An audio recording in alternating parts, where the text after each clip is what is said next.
À travers ses vidéos, Hortense exprime en réalité un profond mal-être qui l'habite depuis longtemps.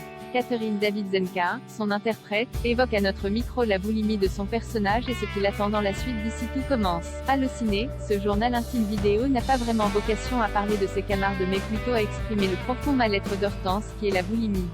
Que pouvez-vous nous dire là-dessus?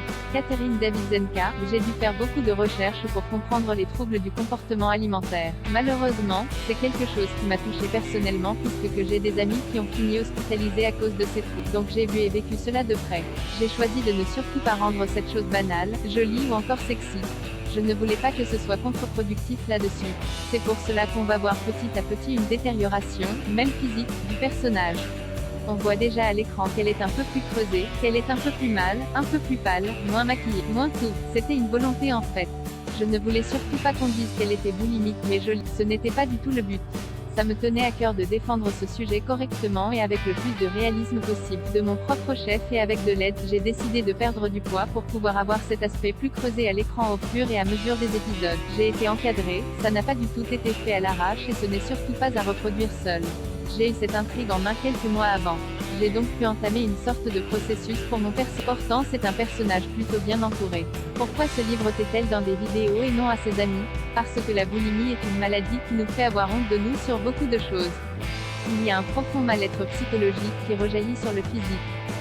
C'est quelque chose dont on ne parle pas tout simplement parce qu'on a honte. Et quand on a profondément honte de quelque chose, même les plus proches ne le savent pas. C'est bien là le problème. Hortense a honte mais elle fait l'autruche aussi.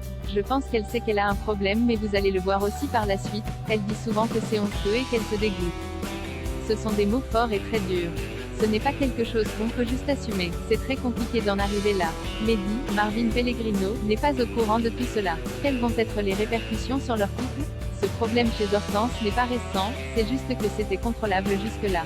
En fait, c'est un souci qu'elle avait en étant jeune et qu'elle avait vaincu mais qui a ressurgi dans sa vie cette dernière année. Le problème c'est que ça peut prendre 8 mois voire 1 an avant que certains traits physiques ne se creusent. C'est très lent en fait. Même si elle le cache à Mehdi, pour Hortense, ils sont quand même en couple et je pense qu'inconsciemment elle lui en veut. Pas énormément, en tout cas c'est comme ça que j'ai construit le truc pour la suite. On connaît Mehdi, il est très ambitieux. Il essaie de montrer tout l'amour qu'il porte à Hortense mais c'est un personnage qui est un peu sur lui. Le fait qu'il n'ait pas vu son mal-être veut dire énormément de choses aussi. Peut-on dire que leur couple est en danger? S'il y a des vidéos sur tout l'institut, il y en aura fatalement sur lui aussi. Quelle sera sa réaction? Quelle sera sa réaction face à la maladie Hortense? Comment va-t-il comprendre ou non la situation?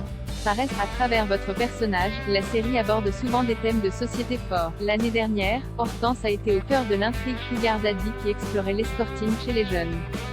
Plus récemment, on l'a vu épauler Mehdi dans sa lutte contre son cancer et aujourd'hui, Hortense s'apprête à se livrer sur sa boulimie. En tant que comédienne, est-ce important pour vous de pouvoir aborder des thématiques importantes à une heure de grande écoute? C'est quelque chose qui nous tient vraiment à cœur.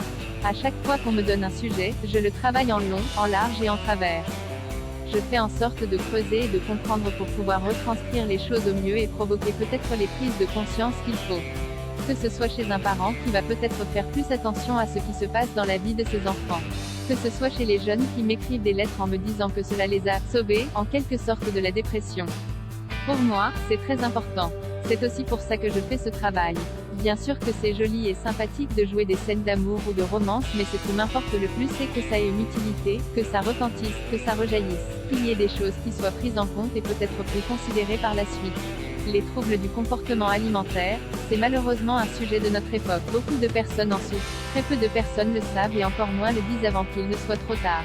C'était vraiment un honneur de pouvoir défendre ça. L'année dernière, on a eu l'occasion de voir le père d'Hortense.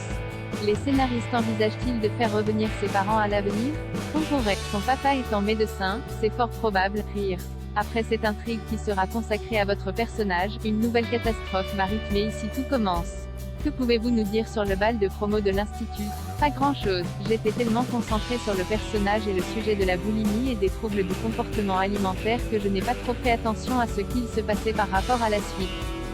Je n'y suis pas très présente. Avez-vous d'autres projets en dehors d'ici tout commence dont vous aimeriez nous parler? Il y a des petites choses qui se profilent. J'ai des projets personnels artistiques différents. Je mets en place une exposition de peinture sur le thème des émotions. C'est une exposition prévue d'ici la fin de l'année. En ce moment, je travaille là-dessus ainsi que sur mon livre aussi.